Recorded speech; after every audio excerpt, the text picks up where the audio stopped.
If you want to know how utterly stupid things have got in the United Kingdom just recently, have a listen to this. Police Scotland are investigating a Reform UK councillor who was reported to the police because she said in an interview, which I'll play you in a moment, that she was born and bred in Falkirk. Seriously, she's been reported to the police and they say they're investigating it.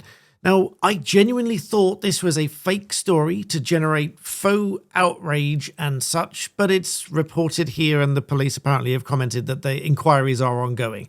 I'll come back to that in a minute. First of all, if I could ask you one small favour, I've published a video on my main channel, Black Belt Barrister today. We're here on Off the Record, so please do subscribe here too. But I've published a video on my main channel, which is a little bit on the controversial side in that some people will be upset by it. So please do go and watch it because otherwise the algorithm might suppress it and so on. So I'll link it below. Hold Command or Control or whatever it is. Open it in a new tab. Watch it after this one. And please do get the views going on that one. Otherwise the algorithm might suppress it. So thank you very much for that. But as I said, we're here on Off the Record because I have to comment on this. This is utterly ridiculous. I mean, she's been reported to the police and they're investigating because she said she was born and bred in Falkirk. Have a listen to, if I can find it, have a listen to what she said in this interview here. Listen to this. Trying my hardest to bring community cohesion. I've been overwhelmed with the contacts I've had from people within Falkirk. And, you know, there is a true unrest and it's scary. It's scary as a local resident, somebody who's born and bred here. I shouldn't have said that. Well, do you see why this is people sometimes think that Reform are very much against having people that here? It just came out just... So, I mean, first of all, why on earth would anyone think that it's offensive to say that they were born and bred in a certain location? I mean, for you to say that, I don't know, you're born and bred in Birmingham, you're born and bred in Manchester, you're born and bred in London or Liverpool or Newcastle, wherever, what on earth is wrong with saying that? If you are born and bred here. I mean, on a personal note, I've never really liked the term. I mean, you breed animals. I mean, you don't breed people, but that's just another story. I just don't like the term, but nonetheless, it's a common phrase. It's just a phrase. It just says that you were born here and, you know, born and bred here. It's just a phrase. Why on earth people are getting upset over this is absolutely beyond me. But let's take a look at this article because, as usual, there may be more to it, but on the face of it, that's what it seems like. So in this article here, and this is from the National for Scotland. Now, it says that she's been reported to the police over comments she made about people who are born and bred in Falkirk. It says she joined Reform in March and is the subject of complaints to Police Scotland and the local government standards watchdog over her controversial comments in an interview with STV News and her repeated appearances at anti-migrant protests. A 22-page dossier has been passed to the police and the Ethical Standards Commission for Scotland.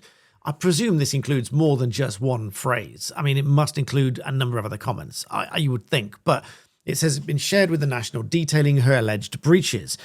In the STV interview about the hotel protest, she said there's true unrest and it is scary, which I'm sure most people agree with. I'm sure that a lot of people agree that there is unrest there and that it is scary. She then said it's scary as a local resident, someone who was born and bred here.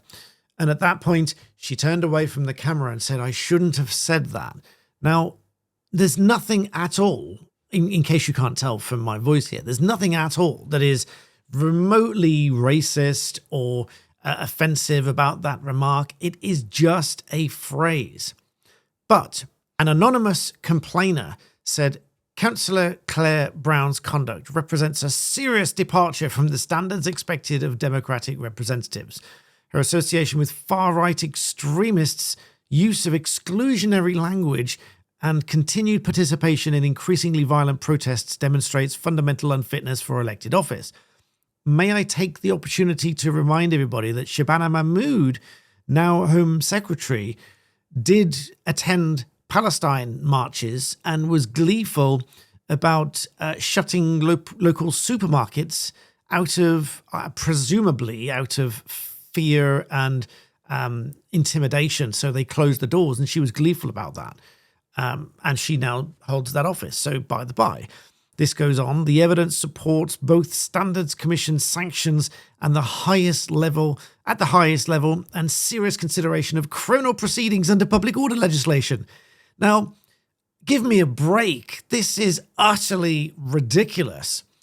They added that a failure to act would be a serious abdication of regulatory responsibility and send concerning messages about official tolerance for extremist associations and discriminatory conduct by elected officials.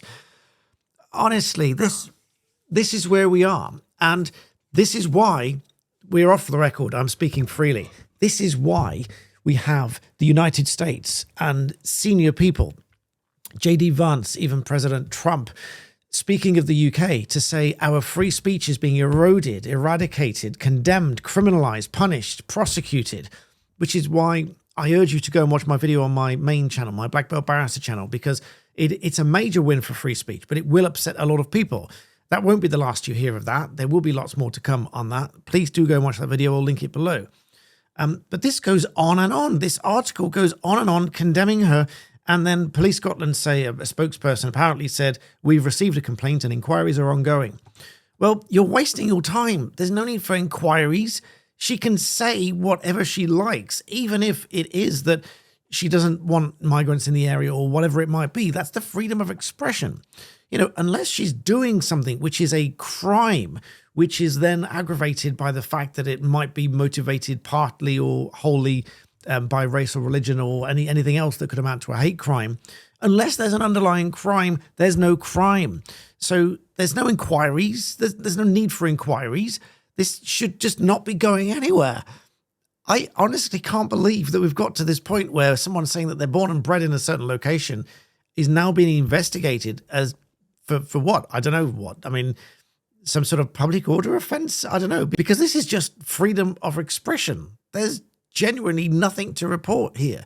The complaint said that this represented the most serious aspect of her misconduct. This goes on. Academic research demonstrates that such language creates implicit hierarchies of belonging and legitimacy when used by elected officials in context opposing asylum accommodation. It suggests that immigration status affects the validity of concerns or rights to representation.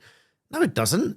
I mean, you can be of any race or religion and you can still be born and bred here. I speak frequently with many different people of all ethnicities and race and religion who were, quote, born and bred here. And they would say so. And they would take no offense to them saying so or me saying so about myself or about them. I would respectfully suggest that anyone who has an issue with that phrase, the problem lies with them, not the person who said it. Now, as I mentioned, I don't like the phrase, but not because it's anything to do with race or religion or belonging or ethnicity or legitimacy or belonging or hierarchies or any of this nonsense that this article claims here. And academic research suggests that this is creating implicit hierarchy of belonging and legitimacy. No, it doesn't. That academic research is flawed, in my view, if that's what it says, because that would just be a subjective interpretation of a phrase that makes them feel that they are of some other belonging or hierarchy or whatever.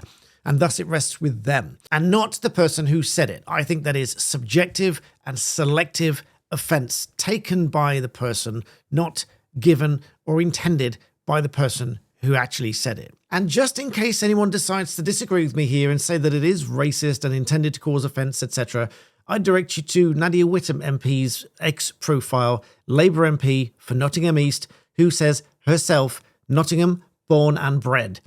She, her. Make of that what you will. Please do subscribe and I'll see you in the next one.